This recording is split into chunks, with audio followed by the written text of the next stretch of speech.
Hello दोस्तों, क्या हाल है। तारीख आज 3 दिसंबर 2024, दिन मंगलवार, हिंदी तिथि द्वितीया।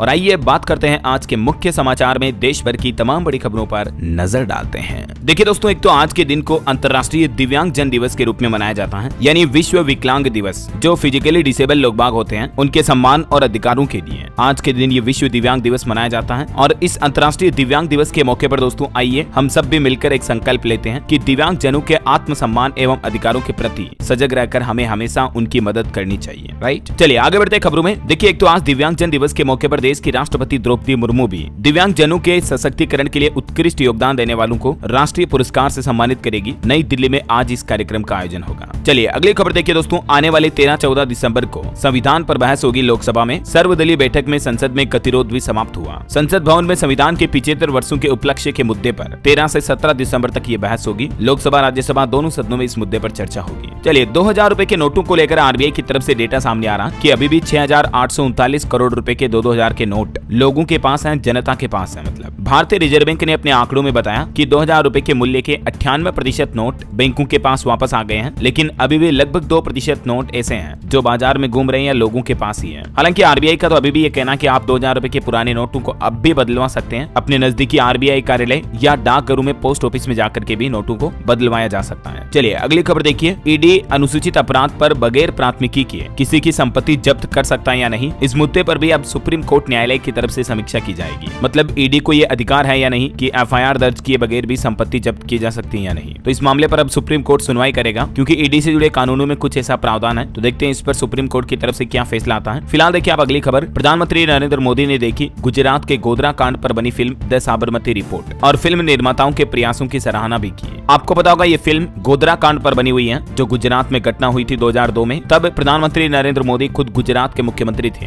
पीएम मोदी के साथ ही संसद भवन में हुई इस स्पेशल स्क्रीनिंग में गृह मंत्री अमित शाह, रक्षा मंत्री राजनाथ सिंह समेत कई मंत्री और सांसद एक्टर्स भी ये फिल्म देखने पहुंचे हैं। वैसे दोस्तों इस फिल्म के जो मुख्य एक्टर हैं विक्रांत मैसी, जिन्होंने 12th फेल फिल्म से भी फेम पाई थी, तो इनका ये कहना कि अब ये एक्टिंग से ब्रेक लेंगे। ये बोले कि 2025 में आखिरी बार मिलेंगे, क्योंकि फिल्म साबरमती रिपोर्ट के कारण इनको कई धमकियां भी मिली थी। चलिए अगली खबर देखिए, भारत के लिए बड़े गर्व की बात है। पीएम मोदी के प्रगति मॉडल की ऑक्सफोर्ड यूनिवर्सिटी ने तारीफ की। ऑक्सफोर्ड का कहना कि दुनिया भर के लिए रोड मैप बन सकता है प्रगति का मोदी मॉडल। हाल ही में ब्रिटेन की ऑक्सफोर्ड यूनिवर्सिटी ने प्रगति प्लेटफॉर्म के बारे में एक रिपोर्ट पेश की है, और उसकी रिपोर्ट के मुताबिक भारत के प्रगति मंच ने डिजिटल गवर्नेंस के लिहाज से काफी अहम तरक्की की है। अभी भारत में डिजिटलाइजेशन भी काफी ज्यादा बढ़ा है। तो ऑक्सफोर्ड के अध्ययन में पीएम मोदी की प्रगति पहल छाई मंच के जरिए 340 आधारभूत परियोजनाओं को प्रगति मिली है। तो पीएम की इस पहल की तारीफ करते हुए ऑक्सफोर्ड विश्वविद्यालय का कहना है कि दुनिया भर की सरकारों को भी इससे सीख लेनी चाहिए, है ना। चलिए अगली खबर देखिए, भारत में महिलाओं के निवेश पर एक रिपोर्ट सामने आ रही है कि अभी हमारे देश में हर चौथा शेयर महिला निवेशक के पास है। कुल 10.5 करोड़ में से लगभग 2.5 करोड़ महिलाएं हैं। गोवा में सबसे ज्यादा 32% महिला इन्वेस्टर हैं। मतलब ये डेटा बताते हैं दोस्तों कि भारत में वुमेन एम्पावरमेंट बढ़ रहा है, महिला सशक्तिकरण, महिलाएं आजकल जागरूक हो रही है। एनएसई के डेटा के मुताबिक महाराष्ट्र, गुजरात, तमिलनाडु और केरल जैसे राज्यों में कुल शेयर निवेशकों में महिलाओं की हिस्सेदारी 27% से भी ज्यादा हो गई है। और इतना ही नहीं, अभी 1-2 दिन पहले आपको पता होगा मैंने महिलाओं को लेकर एमएसएमई से जुड़ी एक रिपोर्ट भी आपको बताई थी, जिसके मुताबिक हर 5 एमएसएमई में से 1 की कमान महिलाओं के हाथ में है ना। तो मतलब कहीं ना कहीं ये डेटा वाकई में देश की माताओं बहनों के लिए बड़ी अच्छी खबर है। चलिए अगला अपडेट देखिए आप, डिजिटल पेमेंट में साइबर सुरक्षा को बढ़ावा देने के लिए रेजर पे ने गृह मंत्रालय के साथ सहयोग का हाथ बढ़ाया, और अब रेजर पे सरकार के साथ मिलकर डिजिटल पेमेंट इकोसिस्टम को और ज्यादा मजबूत करेगा।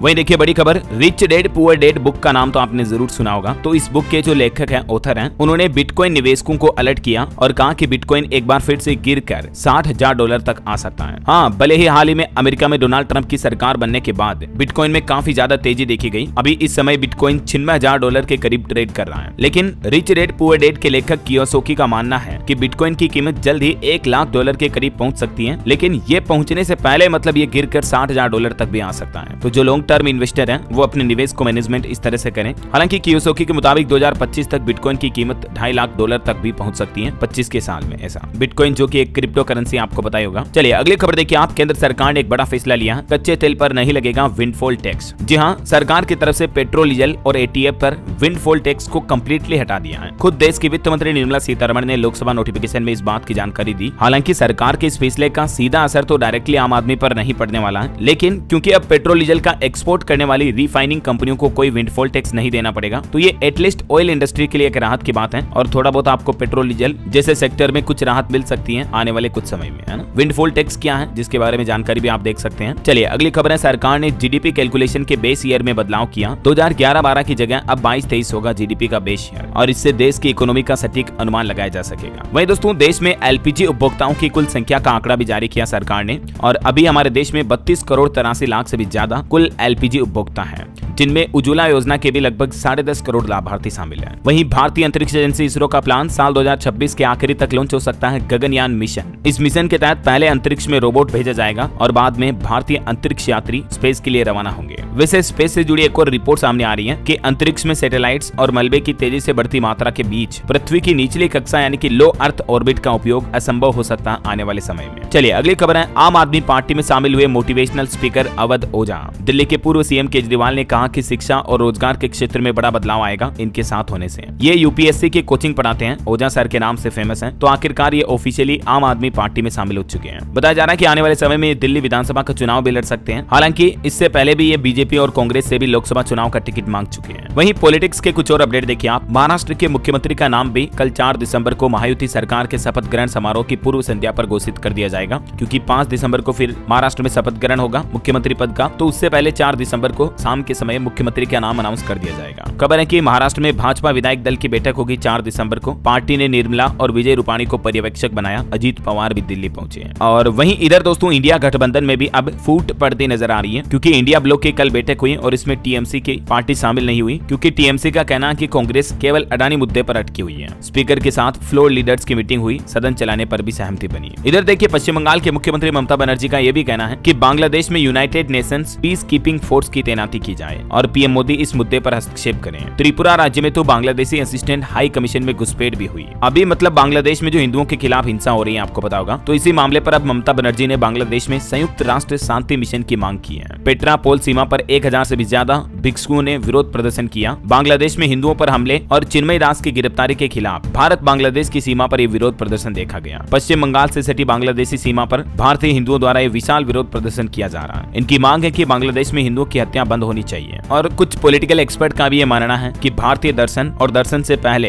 बांग्लादेश में पीठाध्यक्षों की गिरफ्तारी हो रही है, वहाँ हिंदू खतरे में है। त्रिपुरा राज्य में तो बांग्लादेशी असिस्टेंट हाई कमीशन में घुसपैठ भी हुई। भारतीय विदेश मंत्रालय ने बताया अफसोसजनक, और अब सुरक्षा भी बढ़ाई गई। वहीं इसी बीच खबर आती है कि बांग्लादेश ने अडानी को भी बड़ा झटका दिया। पेमेंट विवाद के बाद बिजली खरीद में कटौती कर दी है। बांग्लादेश ने अडानी से बिजली लेना आधा कर दिया है। बकाया भुगतान में देरी से कंपनी ने भी सप्लाई कम की थी, लेकिन अब बांग्लादेश ही बोल दिया कि आधी ही दो हमें बिजली। तो ये कुछ बांग्लादेश का माहौल चल रहा है। और चलिए अगली खबर देखिए आप। दिल्ली में प्रदूषण मामले पर सुप्रीम कोर्ट का कहना है कि अभी दिल्ली एनसीआर में ग्रेप 4 के प्रतिबंध लागू रहेंगे। सुप्रीम कोर्ट ने अधिकारियों को फटकार भी लगाई और निर्देश दिया, कहा कि दिल्ली एनसीआर में 5 दिसंबर तक ग्रेप 4 की पाबंदियां लागू रहेगी। मतलब अभी ये पाबंदियां कम नहीं होगी। भले ही दिल्ली में प्रदूषण कुछ दिनों के दौरान कम हुआ है, लेकिन सुप्रीम कोर्ट ने 4 राज्यों के चीफ सेक्रेटरी से भी पूछा कि कितने कंस्ट्रक्शन मजदूरों को आपने मुआवजा दिया, सबूत दें हमें। और वायु प्रदूषण से जुड़ी एक चौंकाने वाली रिपोर्ट भी देखिए आप। एयर पोल्यूशन की वजह से गर्भवती महिलाओं के लिए काफी ज्यादा नुकसान होता है। उनके गर्भ में पल रहे नवजात शिशु पर भी असर पड़ता है। वैज्ञानिकों द्वारा ये चौंकाने वाली रिपोर्ट जारी की गई। चलिए अगला अपडेट देखिए दोस्तों। चंडीगढ़ पुलिस ने 2 और 3 दिसंबर के लिए ट्रैफिक एडवाइजरी जारी की है, क्योंकि आज पीएम नरेंद्र मोदी चंडीगढ़ का दौरा करेंगे और इसीलिए पंचकुला से पंजाब चंडीगढ़ जाने वाले हैवी वाहन भी बैन कर दिए गए हैं। आज सुबह 8 से लेकर शाम 5 बजे तक बंद रहेंगे, है ना। तो जहां एक तरफ किसान भाई लोगों का प्रदर्शन हो रहा, उसी बीच आज चंडीगढ़ जाएंगे पीएम मोदी। पूरे शहर में नो फ्लाई जोन भी घोषित कर दिया है। चलिए भारत के लिए एक बड़े गर्व की बात देखिए दोस्तों। पेरिस देश में राम मंदिर की ही तरह एक BAPS मंदिर का तेजी से निर्माण चल रहा है और ये मंदिर साल 2026 में बनकर तैयार हो जाएगा। इस हिंदू मंदिर का निर्माण आज से 6 महीने पहले उस स्थान पर शुरू किया गया जहां प्रमुख स्वामी 36 साल पहले पेरिस आए थे। और ये हर एक हिंदू के लिए बड़े गर्व की बात है कि पेरिस में यह हिंदू मंदिर 2026 में बनकर तैयार होगा। और इस मंदिर में भगवान शिव शंकर, पार्वती, श्री राम, जानकी और श्री राधा कृष्ण जी की प्रतिमाएं लगाई जाएगी, है ना। इस मंदिर का लुक और मॉडल कुछ यूं होगा, देख सकते हैं आप इन तस्वीरों में। चलिए आपके हेल्थ को लेकर एक अपडेट आना। टाइप 2 डायबिटीज होने से जुड़ी आशंकाओं का समाधान कर सकता है नया अर्ली डायब EDI डिवाइस। अमेरिका के वैज्ञानिकों की तरफ से एक नया डिवाइस तैयार किया गया जो कि डायबिटीज मरीजों के लिए एक राहत की बात है, देख सकते हैं आप, जानकारी भी है ना। वहीं देखिए भारत के दुश्मनों की अब खेल नहीं, क्योंकि भारत ने एक और K4 बैलिस्टिक मिसाइल का सफल परीक्षण कर लिया है, जिससे समुद्र में भारत की ताकत और बढ़ने वाली है। वहीं हमारे देश के नौसेना प्रमुख का भी कहना है कि अगले महीने होगा साथ 26 राफेल मरीन का सौदा भी है, 62 जहाज भी बन रहे हैं। अगले 10 साल में 96 जहाज और सबमरीन भी शामिल होंगे इंडियन नेवी में। तो इससे भी भारतीय नौसेना की ताकत और बढ़ेगी, है ना। चलिए अगली खबर देखिए, किसानों के संसद कूच पर अपडेट आ रहा। अभी एक दिन पहले जो किसान भाई लोगों ने दिल्ली संसद कूच का ऐलान किया था, तो यूपी के किसान अगले एक सप्ताह तक दिल्ली में मार्च नहीं करेंगे। अब किसान भाई लोगों और अफसरों के साथ हुई बैठक के बाद ये फैसला लिया गया। किसानों ने अपनी मांगों पर फैसला लेने के लिए केंद्र सरकार को एक सप्ताह का समय दिया है। अभी किसानों की कुछ प्रमुख मांगे ये हैं, इसी को लेकर किसान भाई लोग दिल्ली कूच का ऐलान किए थे अभी एक दिन पहले, है ना। लेकिन फिलहाल उन्होंने अपने प्लान को कैंसिल कर दिया है। दलित प्रेरणा स्थल से बैरिकेड्स वगैरह भी हटाए गए, फिर वाहनों की आवाजाही शुरू हुई है। हालांकि अभी भी नई दिल्ली इलाके में धारा 163 लागू है ताकि माहौल ना बिगड़े, है ना। और ये फार्मर प्रोटेस्ट जो हो रहा है, इस पर सुप्रीम कोर्ट ने भी किसानों को हिदायत देते हुए कहा कि लोगों को कोई परेशानी नहीं होनी चाहिए। किसान नेताओं को इस बात की हिदायत दी सुप्रीम कोर्ट ने। चलिए खबर है, बागेश्वर धाम के पंडित धीरेन्द्र कृष्ण शास्त्री को मिली जान से मारने की धमकी। संबल के हरिहर मंदिर पर उन्होंने एक बयान दिया था, तो उसके बाद पंडित धीरेन्द्र शास्त्री को ये धमकियां भी मिलने लगी हैं। पंजाब के एक कट्टरपंथी ने भी कहा कि उनकी उल्टी गिनती शुरू हो गई है बागेश्वर वाले बाबा। बताया जा रहा है कि परवाना ने हरिहर मंदिर का बयान गोल्डन टेम्पल से जोड़ा। विश्व हिंदू तख्त प्रमुख भी बोले कि 48 घंटों में उन्हें गिरफ्तार करें। चलिए अगला अपडेट आना जीएसटी को लेकर देखिए, सिगरेट, तंबाकू और हानिकारक पेय पदार्थों के लिए जीएसटी के नए टैक्स स्लैब का प्रस्ताव बनाया जा रहा है। तो आने वाले समय में जल्दी आपको कोल्ड ड्रिंक, सिगरेट और टोबैको यानी तंबाकू से जुड़े प्रोडक्ट्स महंगे देखने को मिल सकते हैं, क्योंकि इन चीजों पर जीएसटी को 28% से भी बढ़ाकर 35% तक करने की तैयारी की जा रही है। वैसे अभी जीएसटी काउंसिल की अगली बैठक 21 दिसंबर को होगी राजस्थान जैसलमेर में। तो इस परिषद की अध्यक्षता में केंद्रीय वित्त मंत्री निर्मला सीतारमण के द्वारा क्या फैसले लिए जाते हैं, जो भी अपडेट आएगा मैं आपको बता दूंगा। बाकी सुझाव अभी मतलब ये दिए जा रहे हैं कि सिगरेट, गुटखा, तंबाकू, पान मसाला वगैरह इन चीजों पर जीएसटी को बढ़ाकर 35% किया जाए, है ना। तो फाइनल फैसला 21 दिसंबर को जीएसटी काउंसिल लेगी। हालांकि इस जीएसटी काउंसिल बैठक में हेल्थ, लाइफ इंश्योरेंस के बीमा प्रीमियम पर बड़ी राहत मिल सकती है, क्योंकि वित्त मंत्री की तरफ से इसको लेकर भी एक बड़ा इशारा किया गया है। मतलब जीएसटी परिषद की ओर से बीमा प्रीमियम पर भी टैक्स घटाया जा सकता है। स्वास्थ्य व जीवन बीमा की लागत इससे कम होगी, मतलब बीमा पॉलिसी लेना सस्ता होगा, ये कहना वित्त मंत्री का, है ना। बहरहाल अभी तो कुछ और महत्वपूर्ण और काम की खबरें देखेंगे दोस्तों अपन, लेकिन फिलहाल वक्त तो चला है आज के ताजा मौसम समाचार जानने का। और हाँ, आपको याद दिला दूं, अगर आप डीएलएस न्यूज चैनल पर पहली बार आए हैं और अभी तक भी जुड़े नहीं हो दोस्तों आप इस चैनल से, तो क्या सोच रहे हो यार, किस बात की देर कर रहे हो। जुड़ जाइए, चैनल को सब्सक्राइब करके बेल आइकन जरूर दबा दीजिएगा।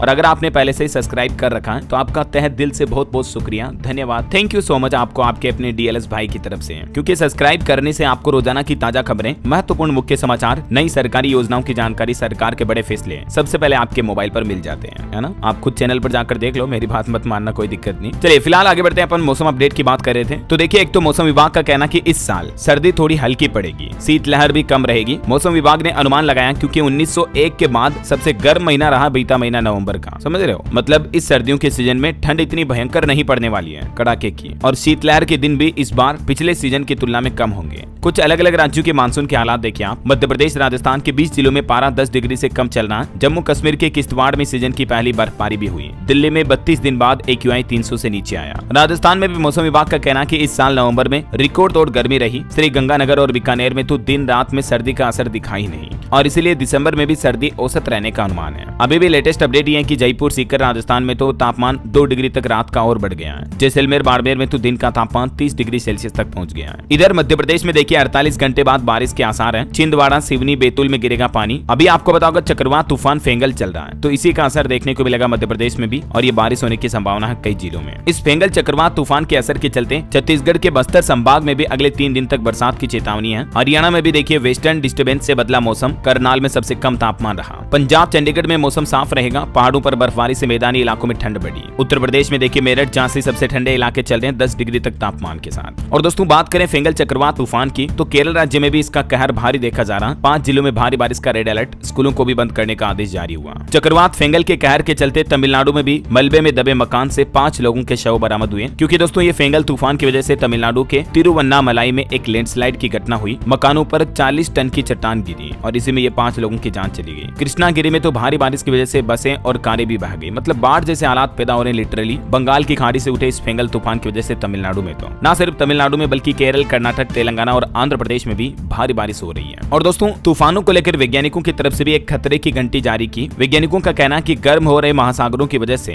ज्यादा खतरनाक होते जा रहे हैं तूफान। हेलेन और मिल्टन तूफान भी इसी के उदाहरण है, जिन्होंने भयंकर तबाही मचाई थी अमेरिका वगैरह में। तो भविष्य में आने वाले तूफान और ज्यादा आक्रामक और खतरनाक होंगे। वैज्ञानिकों द्वारा किए गए अध्ययन में एक खुलासा सामने आ रहा। कुछ और मौसम अपडेट देखिए आप। हिमाचल के ऊंचे इलाकों में अगले 48 घंटे बर्फबारी जारी रहेगी। बाकी अगले 24 घंटों के दौरान मौसम की संभावित गतिविधियां क्या क्या रह सकती हैं। कुछ राज्यों में मध्यम और कुछ राज्यों में भारी बारिश की चेतावनी डरावनी भी है। ओके, और चलिए मौसम के बाद दोस्तों अब अपन आज के सराफा बाजार पर नजर डाल लेते हैं। देखिए सोना चांदी के भाव क्या चल रहे हैं। तो देखिए आप सोना 432 रुपए गिरकर 76,308 रुपए प्रति 10 ग्राम पर चल रहा है और चांदी का भाव भी अभी 88,611 रुपए प्रति किलो चल रहा है। चांदी के दाम में आज 772 रुपए प्रति किलो की गिरावट देखी गई। चलिए साथ के साथ कुछ मार्केट अपडेट्स भी देख लेते हैं। देखिए भारतीय शेयर बाजार में सेंसेक्स 445 अंक की तेजी के साथ 80,248 पर बंद हुआ। निफ्टी भी 144 अंक चढ़ा। निवेशकों के लिए खबर है IGI ई-कॉम एक्सप्रेस समेत 7 और कंपनियां अपने IPO लाने वाली हैं। सेबी की तरफ से इनको मंजूरी भी मिल चुकी है। वहीं देखिए सेबी ने रिलायंस बिग एंटरटेनमेंट पर भी कसा शिकंजा, बैंक और डीमेट खाते जब्त करने का आदेश दिया इस कंपनी के लिए। खबर है JSW ग्रुप का प्लान, देश में ही तैयार होगी EV टेक्नोलॉजी, R&D सेंटर लगाने की भी योजना कर रहा है ये ग्रुप। वहीं सचिन बंसल को भी रिजर्व बैंक ने बड़ी राहत दी, नवी फिनसर्व कंपनी पर लगे प्रतिबंधों को हटा दिया है। और दोस्तों ओला के स्टॉक में आपको आने वाले दिनों में और तेजी देखने को मिल सकती है, क्योंकि ओला कंपनी का प्लान है कि स्टोर्स को एक महीने में 800 से बढ़कर 4,000 रुपए तक किया जाएगा। ओला के CEO भाविश अग्रवाल ने पोस्ट शेयर करके बताया और उनके इस पोस्ट से कंपनी का शेयर 6% तक बढ़ा।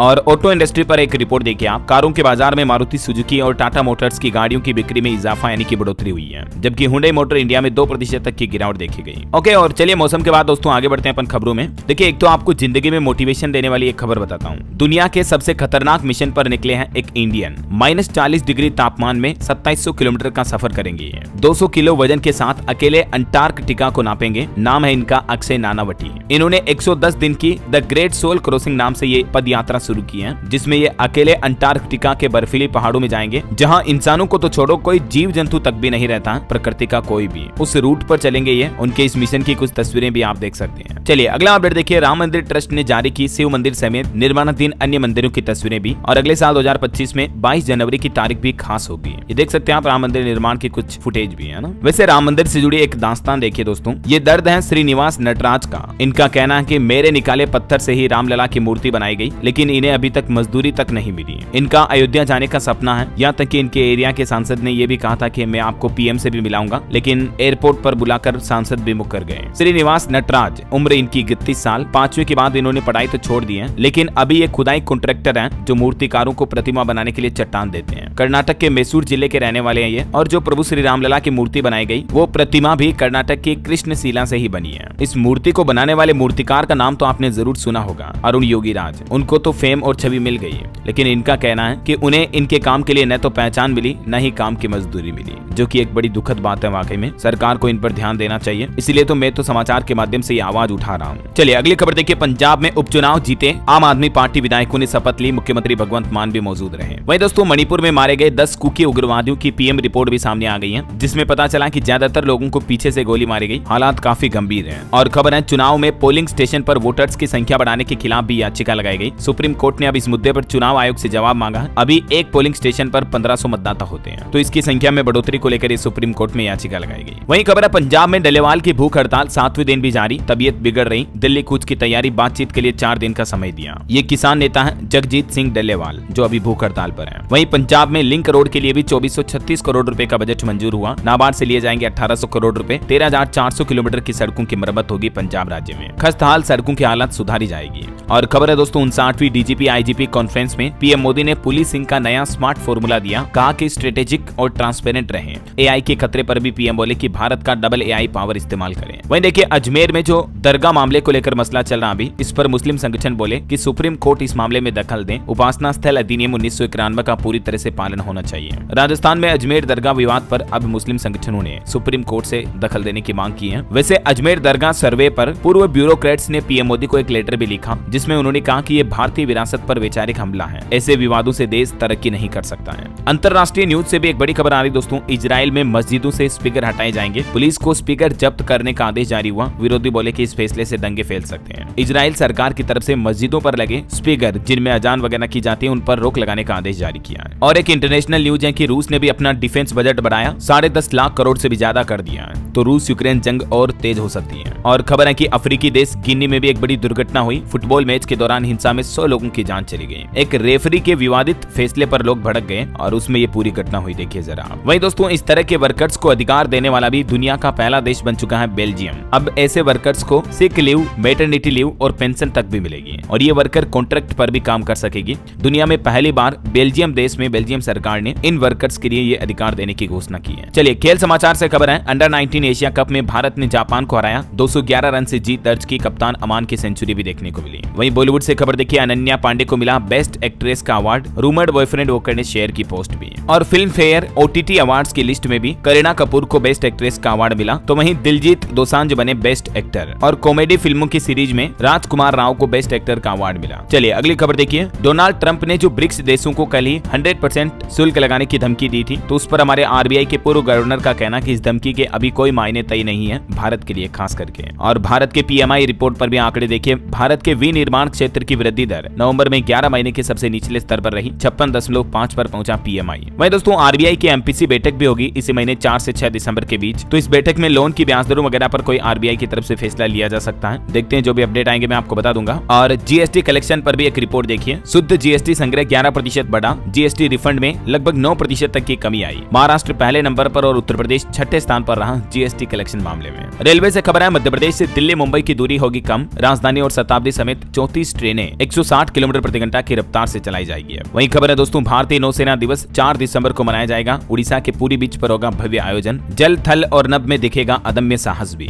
वहीं आपको पता होगा, कल ही RSS प्रमुख मोहन भागवत ने 2 से ज्यादा बच्चे पैदा करने वाला जो बयान दिया था, तो उनके इस बयान पर बवाल मच गया। विपक्ष ने भी इनकी आलोचना की, हालांकि भाजपा बचाव में उतरी। आपको पता होगा, मोहन भागवत ने कहा था कि 3 से ज्यादा बच्चे पैदा करें। तो जनसंख्या पर मोहन भागवत की इस नसीहत को लेकर काफी कंट्रोवर्सी भी हो रही है। वहीं देखिए, आप कोलकाता में हर दुकान के बाहर लगाना होगा बंगाली भाषा में साइन बोर्ड। नगर निगम की तरफ से आदेश जारी किया गया और 21 फरवरी 2025 इसकी डेडलाइन तय की है। खबर है, उड़ीसा में नक्सलियों का लगभग सफाया हो चुका है। BSF ने दावा किया कि अब सिर्फ 60-70 नक्सली ही सक्रिय रहे हैं। वहीं देखिए, उड़ीसा में दिखा मिनी इंडिया। कोणार्क और अंतर्राष्ट्रीय रेत कला महोत्सव में नृत्य के साथ अद्भुत सैंड आर्ट भी रही। और भारत में रोड एक्सीडेंट पर एक रिपोर्ट सामने आ रही कि 78% सड़क दुर्घटनाएं बड़े शहरों में होती हैं और जिनमें ज्यादातर कारें शामिल हैं, जिनके जरिए ये रोड एक्सीडेंट होते हैं। चलिए, यूपी वासियों के लिए रेलवे से अच्छी खबर आ रही दोस्तों, इस बार कोहरे में ट्रेनें लेट नहीं होगी, क्योंकि 857 ट्रेनों में लगाई जाएगी फॉग डिवाइस, जिनसे कि कोहरे में भी ट्रेनें आसानी से तेज स्पीड में चल पाएगी, है ना। और देखिए, उत्तर प्रदेश में पान मसाला फैक्ट्रियों पर भी सख्त आदेश जारी हुआ। अब हर फैक्ट्री के बाहर एक अस्थायी पुलिस चौकी बनाई जाएगी और दूसरे राज्यों में शिफ्ट करने की भी तैयारी कर रही योगी सरकार। वही देखिए दोस्तों, यूपी में परिवहन निगम कर्मियों को भी योगी सरकार ने बड़ी खुशखबरी दी। उनके बच्चों की पढ़ाई और शादी को लेकर भी एक बड़ा प्लान बताया है। जो यूपी रोडवेज के परिवहन निगम के कर्मचारी हैं, उनको एक तो अब 1 करोड़ रुपए तक का बीमा कवर मिलेगा, ठीक है। इसके अलावा भी मृतक कर्मी की बेटी की शादी के लिए 10 लाख रुपए और उनके बच्चों की उच्च शिक्षा के लिए भी 10 लाख रुपए तक की अतिरिक्त सहायता राशि दी जाएगी। ये यूपी सरकार की तरफ से एक अच्छा फैसला लिया है। और खबर है दोस्तों, सुप्रीम कोर्ट ने भी उत्तर प्रदेश में इस नियम पर आपत्ति जताई। नाराजगी जताते हुए कहा कि ये औपनिवेशिक मानसिकता है और योगी सरकार से इस नियम में बदलाव की मांग भी की। नियम कौन सा है? तो उत्तर प्रदेश में जो प्रमुख प्रशासनिक अधिकारी हैं, जैसे प्रमुख सचिव हो गए या जिला मजिस्ट्रेट हो गई, तो इनकी पत्नियां सहकारी समितियों में पदधारी बने। ये यूपी में इस तरह का प्रावधान है, तो इसी प्रावधान को लेकर सुप्रीम कोर्ट ने नाराजगी जताई है। और यूपी वासियों के लिए बिजली बिल को लेकर भी अपडेट आना कि अब बिजली उपभोक्ताओं पर बोझ बढ़ने वाला, क्योंकि 15 से 20% तक बिजली महंगी हो सकती है। 2025-26 अगले वित्त वर्ष के दौरान ये नया नियम लागू हो सकता है यूपी में, क्योंकि यूपी में ARR प्रस्ताव अगर मंजूर हुआ तो जाहिर सी बात है बिजली की दरें इतनी बढ़ जाएगी। और ये प्रस्ताव क्या है, इस बाबत ज्यादा डिटेल जानकारी भी आप देख सकते हैं स्क्रीन पर। चलिए अगली खबर देखिए, गुजरात में भी अब CNG महंगी हुई। बढ़ोतरी के बाद प्रदेश में 1 किलोग्राम CNG की कीमत 77.76 रुपए प्रति किलो रह गई है। मैन्युफैक्चरिंग पर रिपोर्ट आने की भारत में मैन्युफैक्चरिंग सेक्टर की टेंशन बढ़ी। 11 महीने के सबसे निचले स्तर पर आया ग्रोथ रेट। वहीं खबर है 2024 में दिखी न्यू इंडिया की झलक। 80 कंपनियों ने ऐसे बटोरे 1 लाख करोड़ रुपए। भारत और दुनिया भर के लिए साल 2024 का साल इंडिया में निवेशकों को काफी अच्छा रिटर्न देने वाला रहा है। और दोस्तों, EPFO मेंबर्स को भी अब तगड़ा रिटर्न मिल पाएगा। ETF की भी एंट्री होने जा रही है EPFO के लिए, यानी केंद्रीय भविष्य निधि संगठन के कर्मचारियों को उनकी जमा राशि पर अब ज्यादा ब्याज मिलेगा। इस बाबत ज्यादा क्या प्लान है सरकार का, देख सकते हैं आप जानकारी भी। चलिए बैंकिंग न्यूज से खबर है, केनरा बैंक ने अपनी FD की ब्याज दरों को रिवाइज किया। अब ग्राहकों को 7.90% तक भी FD पर रिटर्न मिल पाएगा। और ये बदलाव के बाद केनरा बैंक की अलग अलग टाइम पीरियड की FD की इंटरेस्ट रेट क्या होगी, थोड़ा सा आप वीडियो को पॉज करके देख लीजिएगा। और बैंकिंग न्यूज से एक और खबर है, इस सरकारी बैंक ने ग्राहकों को तोहफा दिया। स्पेशल FD पर निवेश की समय सीमा को बढ़ा दिया।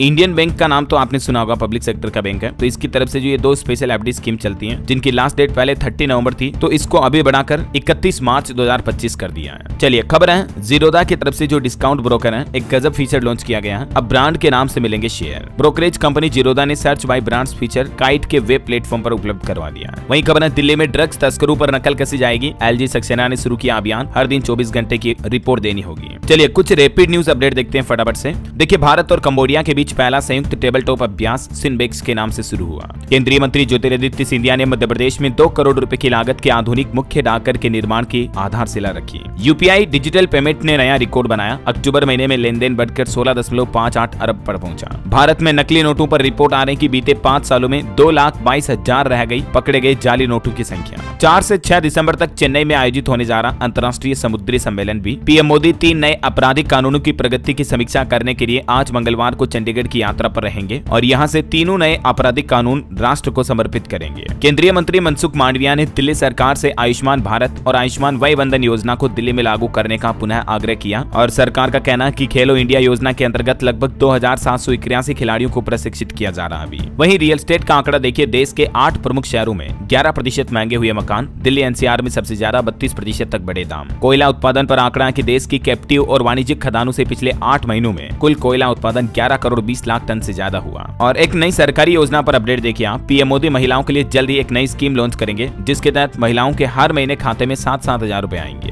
इस योजना का नाम है बीमा शक्ति योजना। मोदी सरकार महिलाओं के आर्थिक सशक्तिकरण और स्वरोजगार के लिए ये नई योजना लॉन्च करने जा रही है। इस योजना को 9 दिसंबर को हरियाणा के पानीपत से शुरू करेंगे। इस योजना का उद्देश्य है ग्रामीण इलाकों के महिलाओं को स्वरोजगार प्रदान करना और आत्मनिर्भर बनाना। इस स्कीम के अंतर्गत महिलाओं को बीमा एजेंट यानी बीमा सखी के तौर पर काम करने का मौका मिलेगा और उन्हें हर महीने 7,000 रुपए तक की सहायता तनख्वाह के रूप में भी दी जाएगी। अब ज्यादा जानकारी आप देख सकते हैं ये बीमा सखी योजना क्या है, कितनी महिलाओं को जोड़ा जाएगा, पात्रता की शर्तें क्या होगी और सरकार की अन्य सफल योजनाएं क्या रही है। चलिए टेक न्यूज से खबर है, उबर कंपनी ने लॉन्च किया भारत की पहली जल परिवहन सेवा भी। डल झील में शिकारा की बुकिंग शुरू हुई। और खबर है, भारत सरकार ने प्लास्टिक प्रदूषण की रोकथाम और विकासशील देशों में सतत विकास पर असर के बीच संतुलन बनाने का भी आह्वान किया। वहीं देखिए, छत्तीसगढ़ सरकार ने बढ़ाई गौशाला अनुदान की राशि। अब इतने रुपए देगी विष्णुदेव साय सरकार। 25 रुपए से बढ़ाकर 35 रुपए प्रति गाय कर दिया इस गौशाला में दी जाने वाली राशि को। और फिल्म इंडस्ट्री से खबर है, पुष्पा 2 फिल्म ने एडवांस बुकिंग में कई फिल्मों को पछाड़ा। 24 घंटों में 3 लाख से ज्यादा टिकट बिके। हिंदी वर्जन में केजीएफ चैप्टर 2 से आगे निकली। और भारत के लिए बड़े गर्व की बात देखिए दोस्तों, महिला डबल्स में पहली बार भारत को गोल्ड मेडल मिला। लखनऊ में पीवी सिंधु ने जीती शहद मोदी बैडमिंटन चैंपियनशिप। त्रिशा और गायत्री की जोड़ी ने चीन को भी हरा दिया। और वहीं मोबाइल सिम कार्ड यूजर के लिए अपडेट है, एयरटेल, वोडाफोन, जियो, बीएसएनएल जैसी टेलीकॉम कंपनियों को ट्राई से राहत मिली है। अब 10 दिसंबर से लागू होंगे मैसेज ट्रेसेबिलिटी के नियम। ये नियम क्या है, मैंने आपको इनके बारे में डिटेल जानकारी डीएलएस न्यूज पर पहले भी बताई थी, है ना। और भी कई नियमों में बदलाव हुआ इस महीने दिसंबर से ही। वहीं खबर है कि देश के किसानों ने इथेनॉल पेट्रोल मिश्रण से 3 वर्षों में 57,552 करोड़ रुपए की कमाई की। खबर है, एशियाई महिला हैंडबॉल चैंपियनशिप में भारत पहली बार कर रहा मेजबानी। भारतीय टीम आज 3 दिसंबर को चाइना, हांगकांग के खिलाफ करेगी अभियान की शुरुआत। और खबर है, रूस के राष्ट्रपति व्लादिमीर पुतिन को मिला पीएम मोदी का न्योता। जल्द ही ये भारत आएंगे। रूस ने वर्ल्ड फ्रेंडशिप गेम्स को भी स्थगित कर दिया। बताया जा रहा है कि इसी महीने दिसंबर में रूस के राष्ट्रपति भारत दौरे पर आ सकते हैं। और खबर है, दिल्ली में निर्माण श्रमिकों को मिलेगा कई योजनाओं का लाभ। एलजी ने नए प्रस्ताव को मंजूरी दी है जिसके तहत लंबित आवेदनों के साथ ही विभिन्न योजनाओं का लाभ दिया जाएगा, ना। और खबर है दोस्तों, उत्तर प्रदेश महाकुंभ में ऐप से अब आप ई रिक्शा और ई ऑटो की बुकिंग भी कर पाएंगे। ये नई फैसिलिटी मिलेगी इस बार आपको महाकुंभ मेला 2025 में। और यूपी में संबल हिंसा के विरोध में एएमयू के छात्रों ने निकाला मार्च। राष्ट्रपति को ज्ञापन भी सौंपा।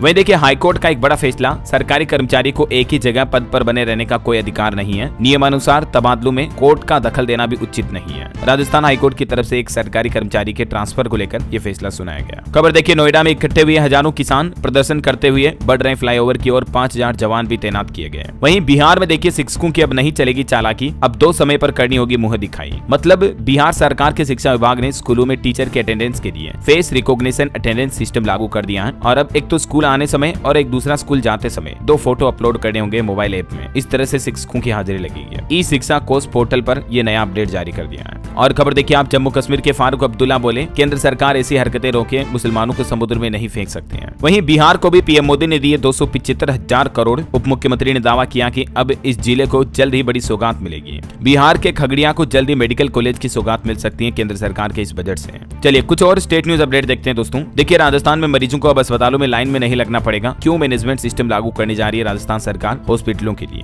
मुख्यमंत्री भजनलाल शर्मा की तरफ से इस संबंध में निर्देश भी जारी कर दिए हैं। वहीं खबर है, राजस्थान में गहलोत राज की 100 करोड़ की योजना बंद हुई। सड़कें, सफाई, शिक्षा को लेकर इस योजना पर खर्च होता था, लेकिन भजनलाल सरकार का कहना है कि वो खुद इस तरह की स्कीम लेकर आएगी। खबर है राजस्थान में जमीन मकान खरीदना बेचना भी आज से महंगा हो चुका है। 50 लाख रुपए की कीमत के घर की रजिस्ट्री पर 66,000 रुपए ज्यादा देने पड़ेंगे। ये इसी साल 2024 में दूसरी बार दरें बढ़ा दी है। राजस्थान सरकार ने डीएलसी रेट वगैरह पर सर्कल रेट में बढ़ोतरी की है। वहीं दोस्तों राजस्थान का जो प्रसिद्ध खाटू श्याम बाबा का मंदिर है उसमें 6 दिसंबर को बाबा का तिलक और सेवा पूजा का कार्य होगा, तो भक्तों के दर्शन नहीं होंगे, तो आप ध्यान रखें ये टाइम का, है ना। वहीं खबर देखिए नेशनल ट्रांसप्लांट गेम्स में राजस्थान के खिलाड़ियों ने शानदार प्रदर्शन किया। कुल 9 पदक जीते जिनमें 4 स्वर्ण 4 रजत और 1 कांस्य पदक है। और मध्य प्रदेश राजस्थान की नदी जोड़ो परियोजना की डीपीआर भी बदली। वहीं खबर है छत्तीसगढ़ के भी 3 एयरपोर्ट को अपग्रेड और डेवलप किया जाएगा। 23 करोड़ रुपए का बजट जारी हुआ। रेलवे से खबर है पटना नई दिल्ली क्लोन स्पेशल ट्रेन अब 31 दिसंबर तक चलेगी। बिहार सरकार की घोषणा देखिए बोर्ड के टॉपर्स स्टूडेंट को सम्मानित किया जाएगा। मेडल के साथ 1 लाख रुपए और लैपटॉप भी मिलेगा। बिहार के 10 जिलों के डीएम भी पुरस्कृत किए जाएंगे। मैट्रिक परीक्षा में पहला से 10वां स्थान प्राप्त करने वाले स्टूडेंट को ये स्पेशल लाभ दिया जाएगा बिहार सरकार की तरफ से, है ना। चलिए अगली खबर देखिए आप। गुजरात सरकार ने भी एक फैसला बदला। सरकारी स्कूलों में बंद नाश्ता फिर से शुरू किया जाएगा। मिड डे मील कर्मियों का मानदेय भी 50% तक बढ़ेगा। और देखिए हिमाचल प्रदेश में एचआरटीसी को 250 डीजल बसें खरीदने की मंजूरी मिली। 300 इलेक्ट्रिक बसें भी जल्दी हिमाचल की सड़कों पर दौड़ेगी। उत्तराखंड से खबर आ रही बड़ी खबर देखिए निजी क्षेत्र के 120 कर्मचारी रोजाना जॉब छोड़ रहे हैं। ये आंकड़े वाकई में चौंकाने वाले हैं। उत्तराखंड में प्राइवेट सेक्टर में नौकरियों का संकट गहराता जा रहा है। वहीं उत्तराखंड सरकार का कहना है कि 28 जनवरी से ही होंगे नेशनल गेम्स की शुरुआत। पीएम मोदी भी इन गेम्स का उद्घाटन करने के लिए आ सकते हैं।